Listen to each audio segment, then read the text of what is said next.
everyone, this is Jaideep Baruah, your host for the day. Welcome to Advancing Northeast, and today we are here with yet another episode of our interactive sessions where we bring in globally benchmarked professionals from different career fields and interests. And since we all know today is World Environment Health Day, so we are going to do a very interesting and exclusive interview with a very special guest, and the guest for today is Mr. Jaideep Baruah. He is the director of ASTEC, Assam Science Technology and Environmental Council, Assam. And yeah, let's step inside the ASTEC office and grab some valuable insights. So we'd like to start with a warm note of regards for the lovely audience watching us on the occasion of World Environment Health Day. And moving ahead to you, sir, as the director of ASTEC Assam, what role do you really play? And also, can you tell us a little about yourself, like where did you start, a little background about yourself? So see, I've been here in this Assam Science Technology and Environment Council since 1994, and I joined in the Environment Division. And within the Environment Division, we have been trying to take up various programs throughout the state to outreach to the people, to the last point of connectivity at the grassroots level, to different programs like environmental education, conservation, wetland conservation, then publications, so that the message of environmental conservation and environmental health can be taken to all sections of the people. So then I had to head the division for since 2002 to 2023 February. And for last, since February 2023, I am heading this organization. And our organization's actually main objectives is environmental education, conservation, promoting green innovations, so that regarding livelihood generation also, which can be sustainable, because you know environmental environmental health day, one of the objectives is to linking this day, celebration of this day with the achieving the sustainable development goals. Right, sir. So we are also trying to do that through all our activities, not only the environment division, we have a science and technology division also. All our activities are actually now aimed like that, so that it helps in achieving the sustainable development goals. Right, sir. So, sir, like you said, you have this scientific technology and the environmental division. So, how do you, sir, really differentiate? Like, what kind of work goes under? No, actually, there are two divisions. All right, this environmental division is totally focused on different types of environmental activities. And science and technology, its main job is the technology promotion, science communication, promoting innovations. Then we have a specialized intellectual property cells. Well, ultimately, our aim is to achieve the sustainable development goals, whatever activities we take. But in a through different platforms, we are doing it. But ultimate aim is to aim and vision to help the community, to help the state, to overcome different difficulties, generate employment through sustainable technologies. So these are all our objectives. Going on. Right, sir. Sir, a very basic question, but if I ask you, like, what is the difference between Environment Day and World Environment Health Day? You see, there are so many days we are celebrating. Recently, on 16th of September, we have celebrated Ozone Day. Right. Then we have World Biodiversity Day, Environment Day. Why these days are there? Because we need to continuously keep people aware about the need for the healthy environment. Ultimate goal is the same. Environmental Day, World Environment Day is a very broad framework where all aspects of environment we have to think about.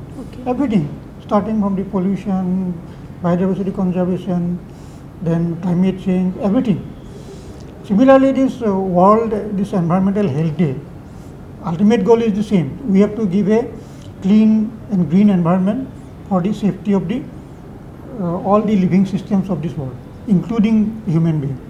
So ultimate aim is same, but I think Environment Day is a very broader outlook to encompass everything for a better environment. But Environmental Health Day, we are particularly concerned on the health of the environment. Right. So, sir, then what are the challenges that you usually face to deal with, because we see climate change is a very real thing now, and to tackle it also, the heat and everything, sir, even right now it's getting worse. So how do you deal with the challenges? How does ASTEC No, actually, ASTEC, we have a special climate cell with expertise in it. We have around 6-7 people and managing this climate change cell. When the government of India first declared the National Action Plan on Climate Change in 2008, in 2009 we have immediately started the climate cell, and through this climate cell actually we have been trying to go to the remotest places of the state, like panchayat level. We had regular programs, interaction program with the panchayat areas, institutions, members of panchayats, people in the panchayat areas, to tell them about the different aspects of climate change, how it is going to impact. People are already feeling that the climate change is there, impact is there, already feeling there, but they don't have that kind of orientation that whatever they are facing is due to the climate change. Right. That is not known to them. So now we are awareness awareness was required, and now you see the recent report of the government of India, that climate vulnerability assessment of the entire country. Out of the 8 most vulnerable states, Assam is among them. And out of the 25 most vulnerable districts in the country, 15 are from Assam. That is an alarming situation. So immediately now we have started taking up some programs. So that because if health of the climate is not good, health of the living system will not be good. Not be good. So nowadays you cannot consider this World Environmental Health Day in isolation from the climate change things. So this sustainable development goals, climate change, environmental health, all we have to think in a holistic manner. Otherwise you cannot achieve any goal. So sir, can you, like you already said that many developments are going on already towards to meet this very concern. So sir, then can you highlight any key initiatives or Now you see a lot of initiatives because now in Assam, our Science Technology and Climate Change Department is there, under which this ASTEC is there. Parallelly, the Environment Forest Department is also there. They are also having a State Climate Change Management Society. Through that also they are taking a lot of programs. Many assessment studies are going on. Now from the climate cell of ASTEC, because in 2021 our department was initially Science and Technology Department. Now it has been renamed as Science, Technology and Climate Change Department. So after that our responsibility has become more and more. Now with that responsibility we have taken some initiative, like I have already informed you that many of our districts are now under the vulnerable category. Vulnerability in sense of agriculture, vulnerability in sense of road network, vulnerability in sense of health facilities, vulnerability in the sense of tree per 1,000 population. There are different layers of data is available now. Based on that assessment has been made. Now we are trying to address that. So immediately we have started one program, Chief Minister's Climate Resilient Village Fellowship. It's a very climate resilient village fellowship program. So where we are now selecting around 100 postgraduate science students. So now they are adopting certain number of 100 number of villages. In it now, right now, the 44 fellows have already started their work. Those villages have adopted 44 villages. They are regularly visiting those villages. Now, initially, we are taking some baseline survey. They are now almost complete. They have almost completed the baseline survey. For that, we will now try to understand what are the people's perception about the climate change. What are the problems they are regularly facing? Because you see, a village in Karimganj will be different from the village in Dhubri or Kokrajhar. The problem facing by them will be different. If you see the climate change vulnerability report by the ASTEC of India, they have identified around 14 to 15 indicators of climate vulnerabilities. If you compare different districts, the ranking of different indicators are different. So that now, these fellows are now going to study what are the actual problems they are facing, what are the regions of vulnerabilities of their villages, and how in the second phase they will be trying to handle those issues, how to solve these problems, how to build the resilience among the people in the advent of climate change. So that is one of the important programs. Now, for another kind of thing, awareness program, we have now started on climate change. Now the weather extremities are now becoming very regular now. Temperature is also rising. It is already scientifically recorded in Assam and the northeast. So problems are there. Now we have to handle this. Now adaptive capacity has to be built, because now mitigation is another issue. Mitigation is a long-term issue. Now the adaptive, if we can build this adaptive capability of the people, that is our first task. Right. So both ways we have to think, mitigation and adaptation. Our ultimate goal is to build the resilience of the people. Otherwise, if we don't have a climate resilient villages, because villagers are the people who are going to suffer most. Right, sir. So, sir, what do you think that the actual problem lies? That, because people are also starting to get aware now, but then also, where do you think, like, why don't they take up the steps, or how can we call it to action, so that everybody can work together towards building a safer environment? Now, you see, awareness is now, most of the people are aware about what is good and what is bad. But somehow we have not taken some action-based programs. Unless and until you take some action-based program, then ultimately result will not be there. Right. You see, now a lot of awareness is there, therefore many organizations, NGOs are now coming up, or mainly wildlife protection. I think in Assam, wildlife protection and conservation is a very good success story. So many organizations are now taking up wildlife protection in a very serious note. Therefore, all the wildlife protection, we have a lot of success stories. But apart from that, in pollution level, though Assam does not have very big industries like other states like Maharashtra and other states, but still there are cases of pollution, river pollution is there.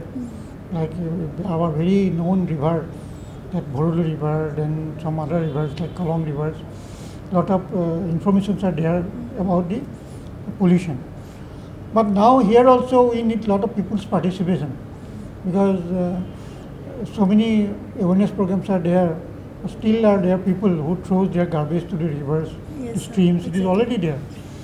It should be, along with the awareness part, it should be driven by a strong implementation, enforcement of the laws and rules, and also people's participation. Unless and until we can ensure the people's participation, we cannot achieve anything. So these are some of the issues we are facing. But now the situation is improving. Now people are now more aware, and there are many people, mainly the new generation of people, the youth and the students.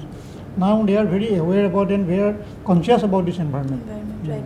So, sir, since you already mentioned youths, so how do you see the engagement of youths towards maybe your ASTEC also? Like every day you see number of youths joining in all the different programs, like the fellowships and scholarships, the opportunities that you have. So what do you see the engagement rate is? Engagement rate actually for the environmental conservation, till now we did not have any specific programs to engage the youth. Okay. Now this climate fellowship we have started. So there we have seen, this is the first time we have taken climate okay. fellowship, and we have seen the enthusiastic participation of the postgraduate Right. students. Very token amount of fellowship has been given, but their participation is very enthusiastic. So if we can regularly engage this youth, maybe you see in science communication when we started, science communication also we did not have a lot of volunteers working for it. Yes, Now through different programs, now we have developed a very strong group of volunteers and youth who are ready to participate in science communication program in Assam. Like that, if we can develop this kind of a group of youth who could be the future climate scientists, future climate activists, future environmental workers, that we have to see.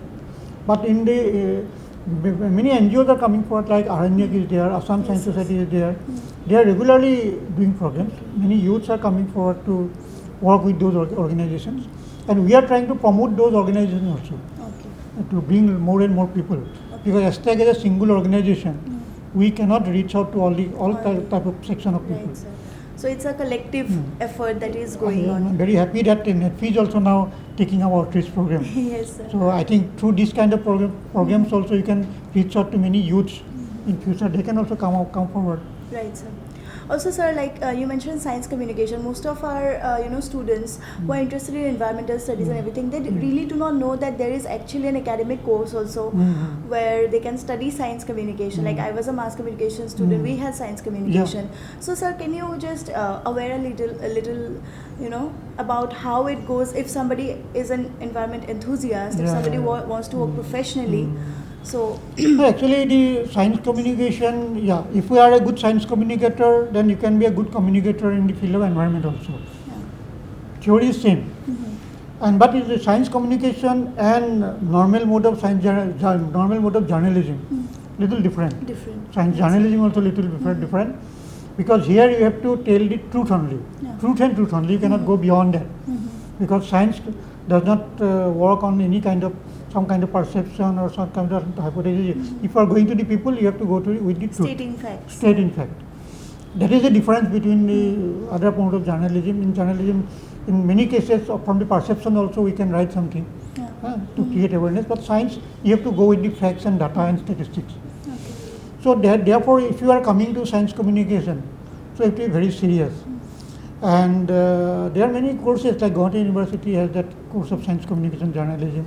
Cotton University now, because when it was a college, they started this science journalism, 6 courses, 1 year courses. There, science journalism was a part of it.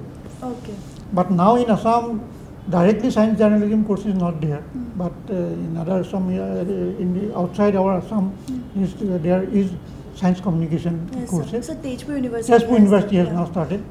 So opportunities are there.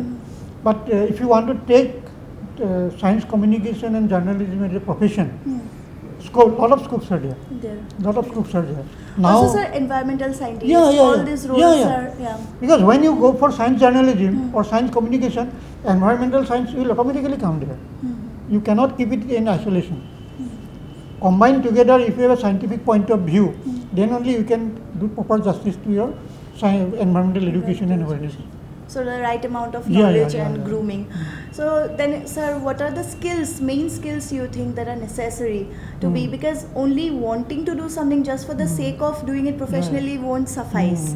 So what do you think a person should have? You see, skill of communication means skill of communication is same for all trades. May it be for a corporate leader, may it be for science, may it be for literature. Skill of communication is a different issue. Everybody cannot be a good communicator, but you need regular practice. And first you have to understand what is communication, what is your target group, and what are the mode of communication you are going to employ. So if you understand this importance of different tools, different targets, then you can be a very good communicator. And first your knowledge base should be very strong. Because many communicators now coming up, it's good that many people are coming up to take a communication part. But in many cases, they don't go deeper into the subject. Right. You have to read a lot, you have to interact with people. I'm giving you one example. So whenever you see some science reporting in Assamese, you will see that mostly these are from copied and pasted or translated from different foreign journals or outcomes that research of USA or some other countries. But how many science communicators or journalists go to our own research laboratories, universities, research laboratories, interact with the scientists and bring their findings to the public? That is not happening in a large scale. There is why science in our state is not getting the due priority, because we are not bringing their findings out to the people. Right, we sir. do So not we're know. not implementing anything. No, It's only on the papers and Yeah. theory. Right. Because I have to know what Dr. X is doing, and it should come to the people, public domain.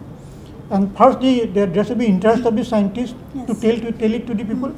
And secondly, our journalists and communicators should also go there and find out what they are doing. Because there are many stories in India that a good science journalist and science communicators brought some important findings to the public domain, and later on in global concern has been created. Right, sir, right.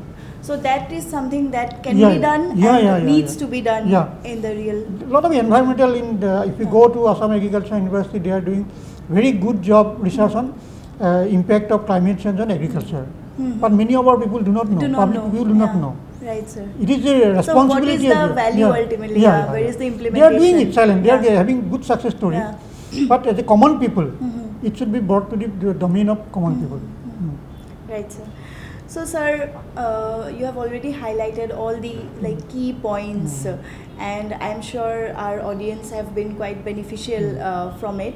So, sir, as today is World Environmental Health Day, so what message would you like to share with our people, with the youths of Northeast, especially? You see, World Environmental Health Day, its main objective is to keep our environment safe for the people. Right. If you take the example of COVID-19, you see, these are all results of improper environmental health. Because now, as long as we are now destroying our environment, deforestation, all these things are going on, people are coming close to the wildlife. Yes. Then all these zoonotic diseases, we are having more interaction with the wildlife.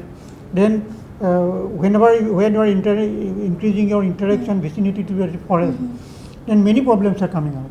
Then global warming is there.